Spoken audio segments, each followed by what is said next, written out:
কোরআনের জ্ঞান থাকা লাগবে। কোরআনের জ্ঞান ছাড়া আপনি শান্তি অর্জন করতে পারবেন না। আল্লাহ তুমি কবুল করে নাও, একবার চিৎকার মেরে বলেন আমিন। আমার আলোচনার থিওরিটা কি আপনাদের মনে ছিল? যে দুনিয়ায় শান্তি পেতে হলে 10টা কাজ করা লাগবে, আখিরাতে শান্তি পেতে হলে 5টা কাজ করা লাগবে।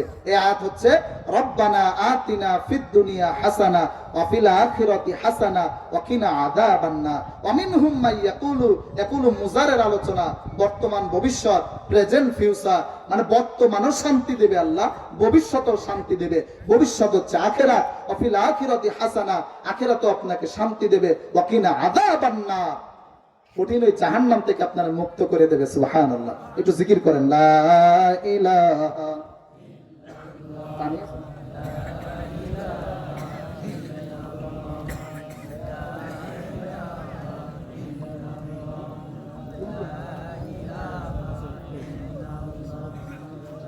লিল্লাহি তাকবীর।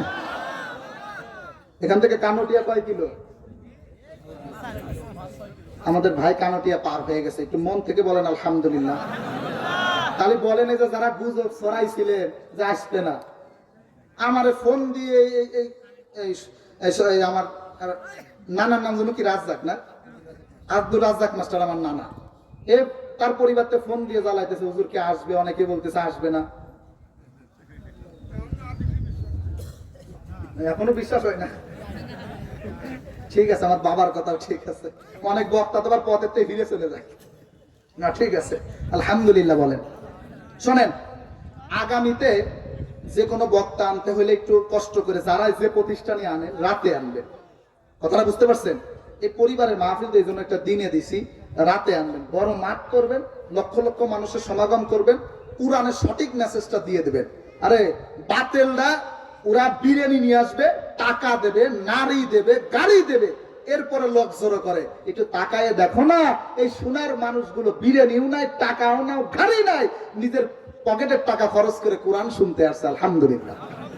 তাহলে এই কোরআন যদি এত মধুর হয়, আর যদি কোরআন ওই জায়গা মতো চলে যায়, সেটা কত মধুর হবে বলেন। আল্লাহ আমাদেরকে কবুল করুক, সরে বলেন আমিন। তাহলে দুনিয়ায় শান্তি পেতে হলে 9 নাম্বার হচ্ছে সবাই মিলে আল্লাহর বিধান পালন করা। সবাই মিলে কার বিধান পালন করা?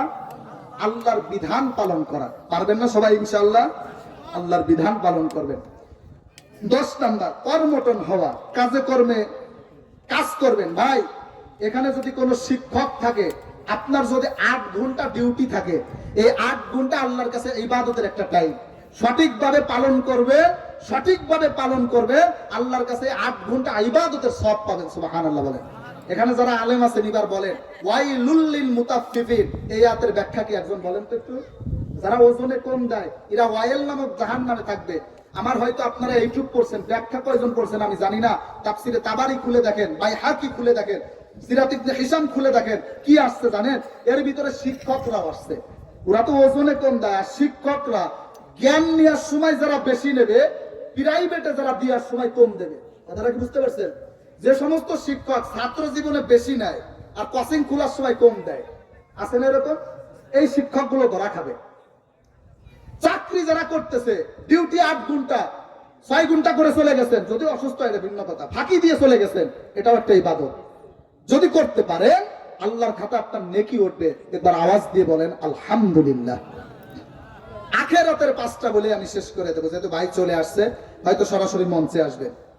এখনো যারা আমরা বাইরে দাঁড়ায় আছি, ভিতরে বসে পড়ি, যেহেতু আমরা একটা ছোট পরিসরে আয়োজন করছি, আপনারা নিজেও জানেন যে তার মাহফিলে কত মানুষ হয়। যেহেতু আজকে রৌদ্র বেশি, এজন্য সমস্যা নাই, আপনারা বসেন।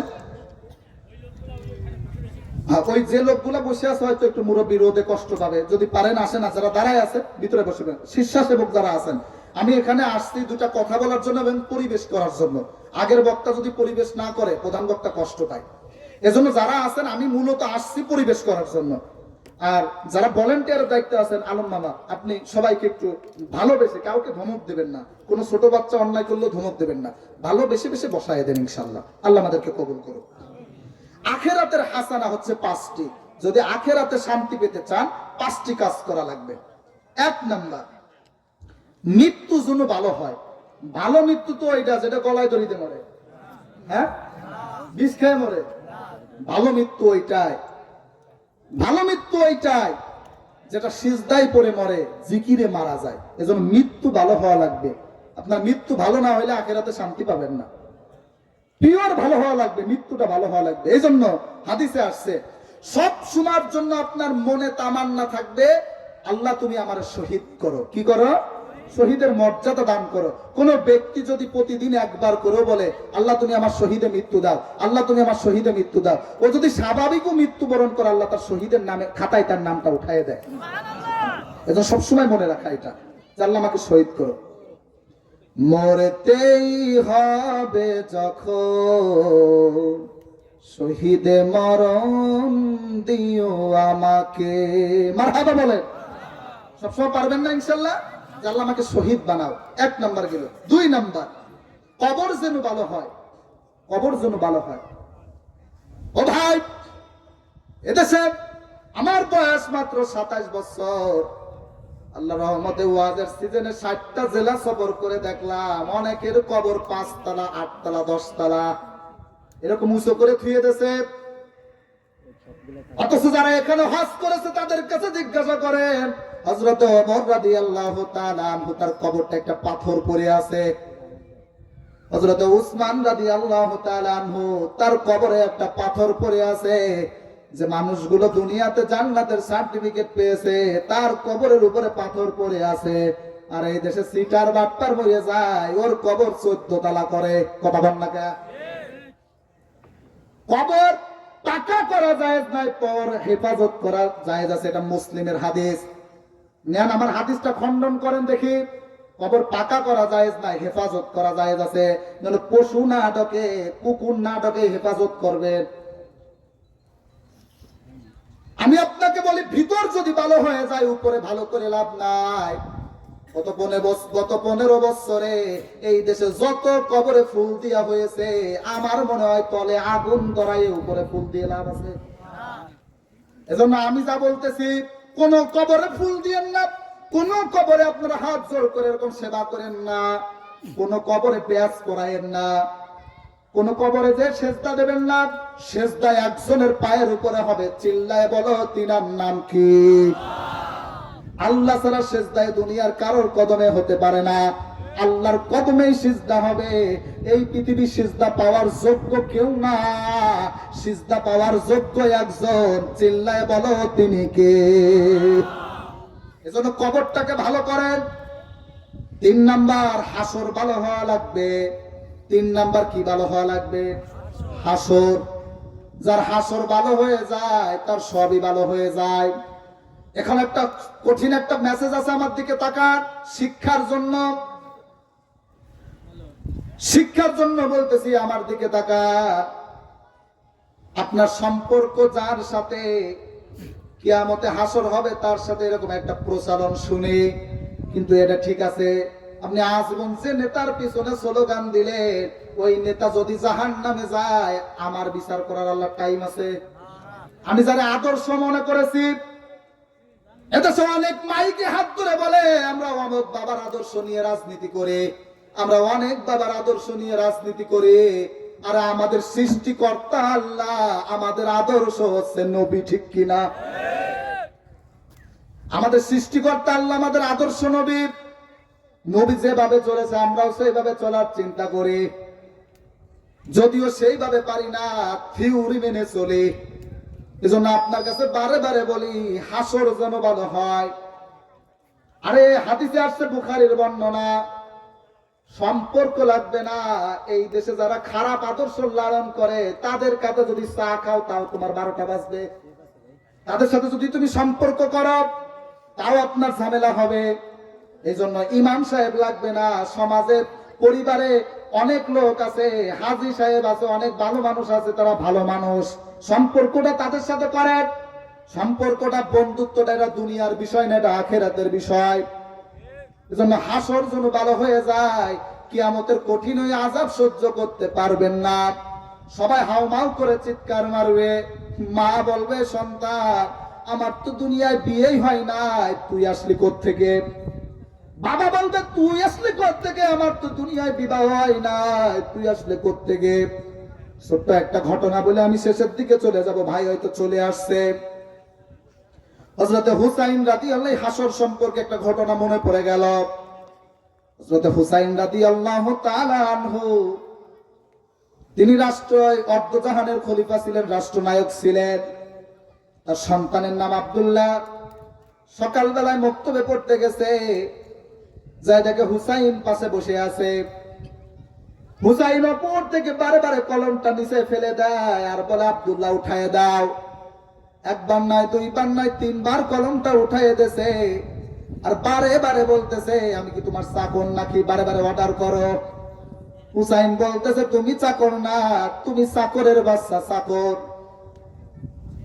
আব্দুল্লাহ প্রেসিডেন্টের ছিল, অর্ধজাহানের খলিফা।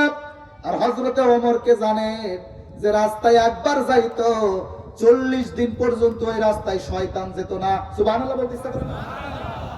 আর আমরা এমন উম্মত, আমরাও যাই, শয়তানও যায়, ঠিক কিনা? সম্মানিত বাবাজিরা আমার, আব্দুল্লাহ বলতেছে, আমি কি তোমার চাকর নাকি? বলে, তুমি চাকর না, চাকরের বাচ্চা, চাকর। আব্দুল্লাহ ছোট্ট, আব্দুল্লাহ বোঝে না,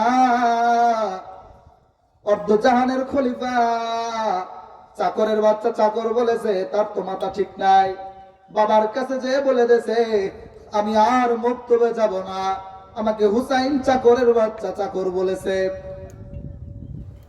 হযরত ওমর রাদিয়াল্লাহু তাআলা আনহু বলতেছে, তোমাকে চাকরের বাচ্চা, চাকর বলেছে, আমি এই বিচার করব জুম্মার দিনে। চিৎকার মেরে মাগুরাবাসী বলো, কোন দিনে? 1400 বছর আগে জুম্মার দিনে বিচার হইতো। নেতারা সুদ খাইতে পারতো না, চাঁদা নিতে পারতো না, ঠিক কিনা?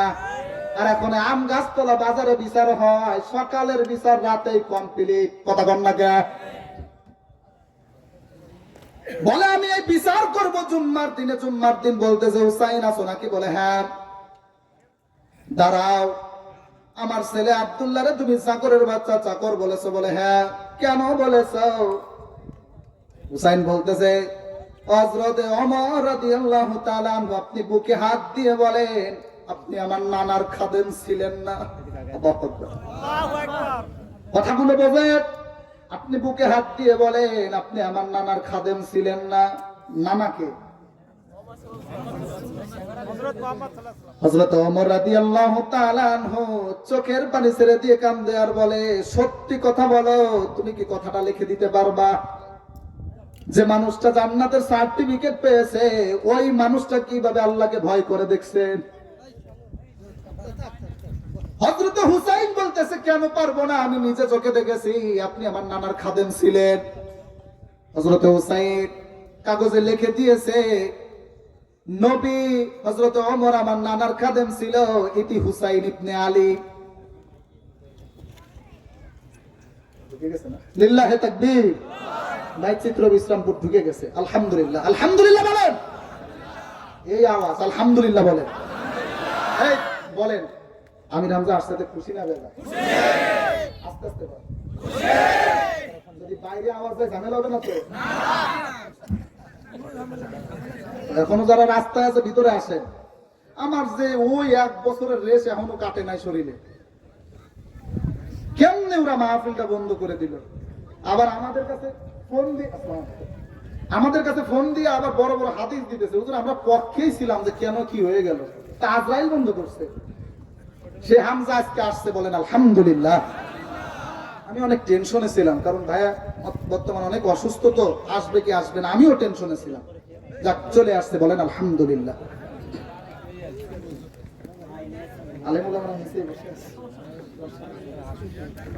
ঠিক আছে, আমিও আর আলোচনা বাড়াবো না।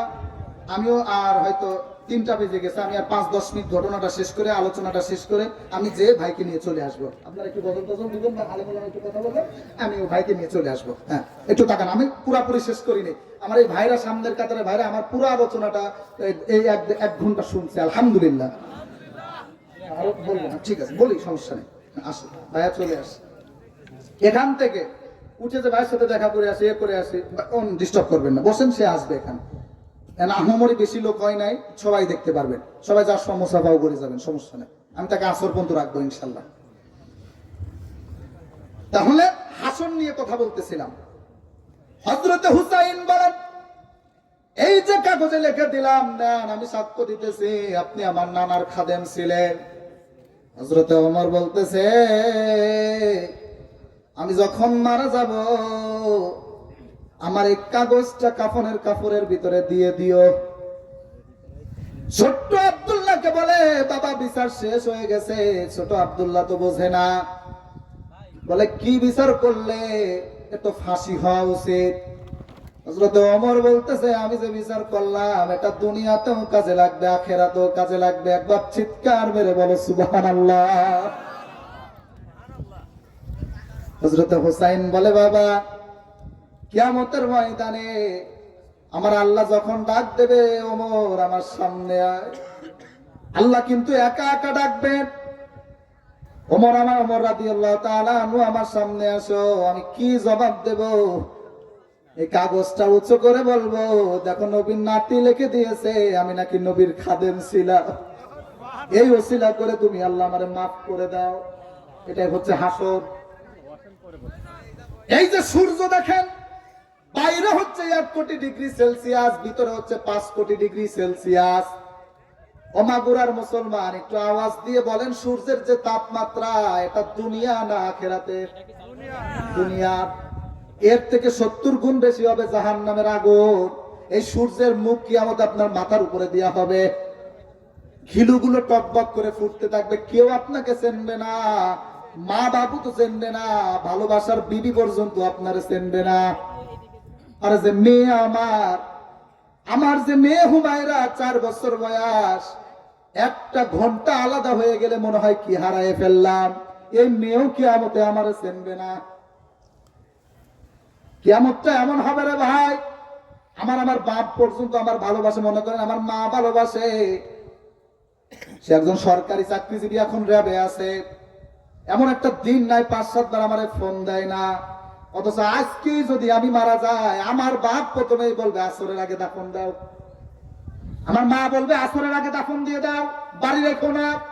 আমার বউ বলবে, মা আসরের আগে না, আপনার সন্তানের ওসিয়ত 2টের সময় দিয়ে দেন। কেউ আপনারা রাখবেন আর আপনি বড়াই করেন, অহংকার করেন। এই জন্য মরার আগে একটা পাইগম আমি দিয়ে যাই মাগুরার মুসলমান, মরার আগে কোরআনের পক্ষে তাকে, মরার পরে আপনার ঠিকানা হবে জান্নাত, ঠিক কিনা? আগামীতে যদি কোরআন এই দেশে শাসন হয়, কোরআন দিয়ে দেশ চলে, কারা থাকবেন 2 হাত উঁচু করে আমার আল্লাহকে দেখায় দেয়। লিল্লাহি তাকবীর।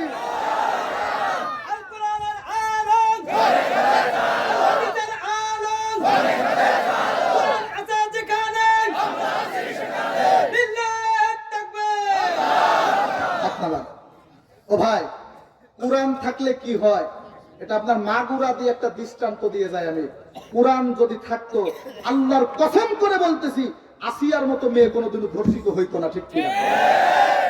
কোরআন থাকলে ধর্ষিত হইতো? আরে তার বাড়ি খাবার নিয়ে লাভটা কি আমার বলেন? তার শাড়ি লুঙ্গি দিয়ে লাভটা কি? ও যখন মারা গেছে, এরপর থেকে একটাই স্লোগান হবে, মাগুরায় কোরআন ছাড়া কোনো শাসন হবে না, ঠিক কিনা? তাকবীর, লিল্লাহি তাকবীর। আল কোরআনের আলম, আল হাদিসের আলম। কোরআন কোথায় চলবে বলেন তো? আমরা ঘরে আর কতদিন চালাবো? আল কোরআনের আলম, আল হাদিসের আলম, দুনিয়ার মুসলিম, লিল্লাহি তাকবীর। তাকান, চলে আসছে ভাই, আলহামদুলিল্লাহ বলেন। ভাই কি মঞ্চে আসতেছে না? ঠিক আছে, আমার দিকে তাকান, এদিকে তাকান। ও ভাই, এই যে আসিয়া ধর্ষণ হইল, এটা সবাই জানেন না? আপনারা তো জানেন, গোটা পৃথিবীর মানুষ জানে। এই যে ধর্ষণ হইল, এর বিচার কার্যকর এক সময় হবে যদি এদেশে কোরআনের শাসন প্রতিষ্ঠিত হয়, ঠিক আছে না? কোরআন ছাড়া বিচার হবে না। বিচার হবে, বিচার হবে। যে কোনো দল যাবে, দেখবে যদি ধর্ষিত আমার দলের লোক হোক, ছাড়া পেয়ে যাবে। কথা কি বুঝতে পারছেন? আমরা এখন না, আমরা পূর্বেও কথা বলেছি। আমি আজকে 9 বছর ওয়াজ করি। আমার ওয়াজের ময়দানের উস্তাদ ছিল FM জাহাঙ্গীর আলম, সে সাথে করে নিয়ে বেড়াইতেন। তো 9-10 বছর কথা বলি আমরা, কোন সময় এইভাবে নরম হয়ে বলি নাই, শক্তভাবেই বলেছি। একটা কথা শক্তভাবেই বলেছি যে কোরআনের প্রতিষ্ঠিত যদি এই জমিনে হয়, আমি এখন থেকে বললাম একটা লোক দ্বারাই বলতে পারবেন না ব্যক্তিগত রাজনীতি করে গেছেন। কোন পক্ষে এখানে আমি 8-10টা কোরআনের আয়াত দিয়ে ব্যাখ্যা করছি, তাই করছি না ইনশাল্লাহ? তা আমি এই জন্যই বললাম এটা কোনো দলীয় স্লোগান না। কোন দলে কে বলছে কোরআনের খালি জামাতের স্লোগান? কে? সবার স্লোগান একটাই, আমি মুসলমান, এদেশে চলবেও কোরআন, ঠিক কিনা? আমি মুসলমান, এদেশে চলবেও কোরআন, আর কিচ্ছু না। আমি আগেই বলেছি যে আমরা কোরআন নিয়ে যদি রাজনীতি করতে চাই, আমাদের ফতুয়া দিতে আসবেন না। কারণ নীতির বড়টার নাম হচ্ছে ইসলাম, আর ইসলামের বড়টার নামই হচ্ছে রাজনীতি, আর বাকি সব ছাতামাতা, ঠিক কিনা? আমি জানি আমার এই কথা বলার পরে আমার উপর নির্যাতন এখনো হতে পারে, কিন্তু কিচ্ছু আসে যায় না। কারণ জন্মেছি একবার, মৃত্যু হবে একবার। আমরা তো মুজাহিদের রুহানি সন্তান, আমরা তো কাদের মোল্লার রুহানি সন্তান। মারবো একবার, বাতিলের কাছে মাথা নত করবো না, ঠিক কিনা? সম্মানিত আমরা বাবাজিরা আমার, আমাদের দিকে লক্ষ্য করো। এই জন্য আমাদের কেউ মরার ভয় দেখাবেন না, হামলার দেখাবেন না, গুলির ভয় দেখাবেন না। এ বুকটা আগেই পাইতে দিছি। আমরা সবাই আগামীতে কোরআনের জন্য আবু সাইদ হয়ে যাব। পারবো তো ইনশাল্লাহ? একটাই স্লোগান, এখানে তাফসিরুল কোরআন মাহফিল। আমরা কোন মাহফিল আর কোন হামলা মামলা শিকার হতে চাই না। পারবো তো ইনশাল্লাহ? আমাদের মাঝে উপস্থিত হয়ে গেছেন আমাদের সম্মানিত মেহমান ভাই। কি আসছে? চলে আসছে কোথায়? ঠিক আছে, হ্যাঁ। অমিনহুম মান ইয়াকুলু রাব্বানা আতিনা ফিদ দুনিয়া হাসানা ওয়া ফিল আখিরাতি হাসানা। আমি আয়াতের 15টা ব্যাখ্যা নিয়ে ওয়াজ শুরু করেছিলাম, আর একটা মুসলিমের হাদিস বলেছিলাম, এইগুলো শেষ করবে ইনশাআল্লাহ। ভাইয়া চলে আসছে, সেটা হচ্ছে, আর আপনারা ভলান্টিয়ার ভাইয়াকে একটু দ্রুতই নিয়ে চলে আসবেন, এই মানুষগুলো অনেক কষ্ট করতেছে। হাসর যেন ভালো হয়। হ্যাঁ, 4 নাম্বার, আমরা যেন জান্নাত যেন পাওয়া যায়, এই কাজগুলো আমরা করবো। আর আগেই বলছি, একটা দলিল দিছি, আল্লাহ রাব্বুল আলামিন বলেন খালিদিনা ফিহা লা ইয়াবগুনা আনহা হিওয়ালা। চিৎকার মেরে বলো আল্লাহু আকবার। ব্যাখ্যাটা ইদ্রিস নবী দিয়ে বলেছিলাম। ইদ্রিস আলাইহিস সালাতু ওয়াস সালাম বলেছে, যে মনে আছে আমি 3টা ব্যাখ্যা দিয়েছিলাম। জান্নাত থেকে বের হয়ে জান্নাতে ঢুকলো, আজরাইল ফেরেশতা বলতেছে আপনার 3টা শর্ত মেনে নেওয়া হয়েছে, এখন বের হয়ে যান। ইদ্রিস নবী বলতেছে, ও আজরাইল ফেরেশতা, আল্লাহর ভাষা কি তুমি কিছুই বোঝো না? আল্লাহ বলতেছেন খালিদিনা ফিহা লা ইয়াবগুনা আনহা হিওয়ালা। চিৎকার মেরে বল আল্লাহু আকবার। যারা একবার জান্নাতে ঢুকবে তারা বের হতেও চাইবে না, আমার আল্লাহ বের করবে না। সুবহানাল্লাহ। এই জন্য জান্নাতের জন্য আমরা সবাই যেতে পারি, জান্নাত জন্য পেতে পারি, এই আমলগুলো করব, রাজি আছি তো ইনশাআল্লাহ? আল্লাহ তুমি কবুল করে নাও। একবার চিৎকার মেরে বলো আমিন। সম্মানিত বাবাজিরা আমার, আরেকটা বার্তা দিয়ে আমি শেষ দিকে চলে যাব। আমিও প্রায় 1 ঘন্টার উপরে কথা বলেছি। আরেকটা কথা, আমরা আর নামাজ ছেড়ে দেব না, নামাজ কায়েম করতে হবে। 2টা পায়ে ধরে বলে যায়, আর নামাজ ছেড়ে দিও না। অক্ষরি যান টুকরা যুবক, পা 2টা আগায় দাও, আমি পায়ে ধরে বলে যাব, নামাজ ছেড়ে দিও না। নামাজ ছাড়া পৃথিবীর আর কোনো শান্তি নাই। আমি বলি না গুনাহ ছেড়ে দাও, গুনাহ করতে থাকো, নামাজও পড়তে থাকো। এক সময় নামাজ দেখবা তোমার গুনাহ থেকে ফিরাইয়ে আনবে, ঠিক কিনা? নামাজ যদি সঠিক হয়ে যায়, গুনাহ থেকে তখন নামাজ এমনি অটোমেটিক ফিরাইয়ে নিয়ে আসবে। এই জন্য সবাই আমরা নামাজ পড়বো তো ইনশাআল্লাহ? আল্লাহ তুমি কবুল করো, জোরে বলেন আমিন। সর্বশেষ নাম্বার, জান্নাতে যে যেন আল্লাহর সাথে আমরা সকলে সাক্ষাৎ করতে পারি, আল্লাহ তুমি কবুল করে নাও। একবার চিৎকার মেরে বলো আমিন।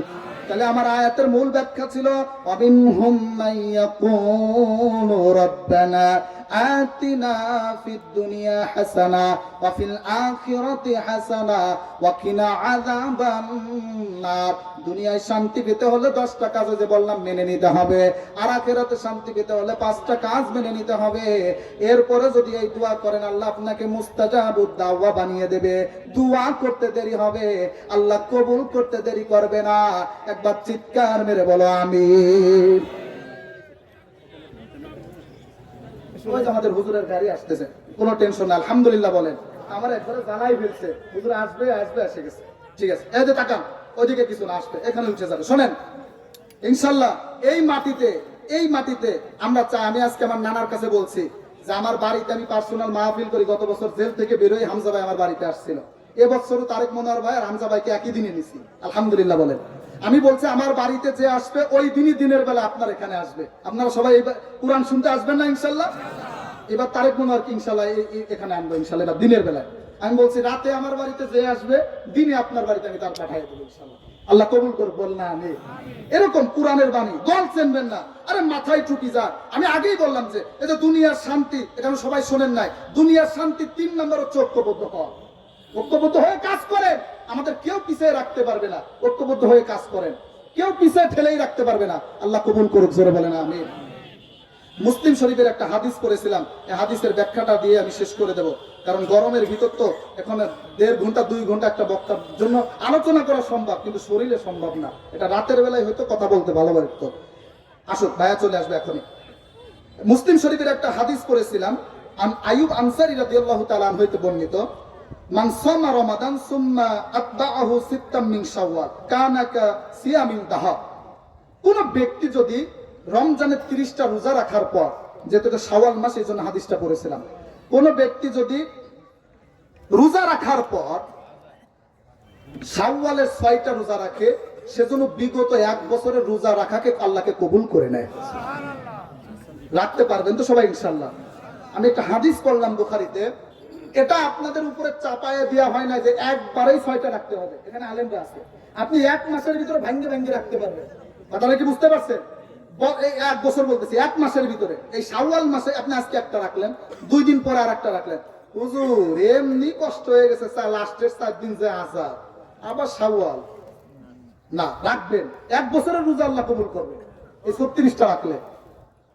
তো যাই হোক, আমরা 1 দিন রাখলাম, মাঝে 3 দিন গ্যাপ দিলাম, আবার রাখলাম, আবার 3 দিন গ্যাপ দিলাম, এরকম রাখবো।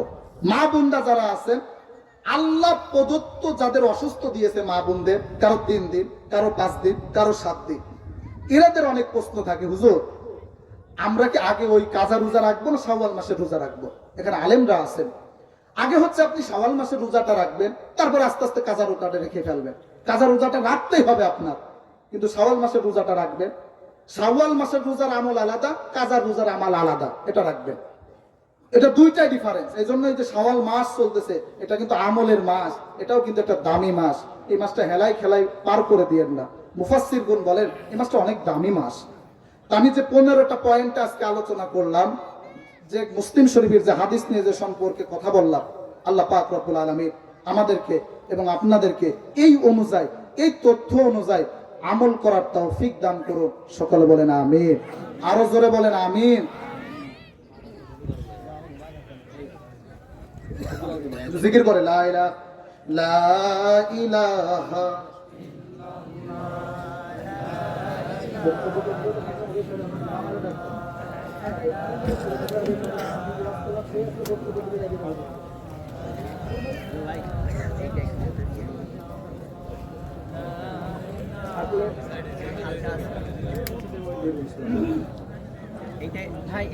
অনেক মানে এগুলো তো রোদের ভিতরে বসা, আমরা কারোর বিরক্ত করবো না। ভাইয়া ওঠার সাথে কোনো বক্তব্য চলবে না, শুধু ওয়াজ চলবে।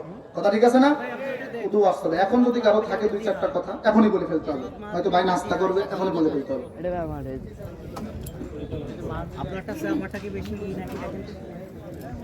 লাগাই দিব তো বলছি।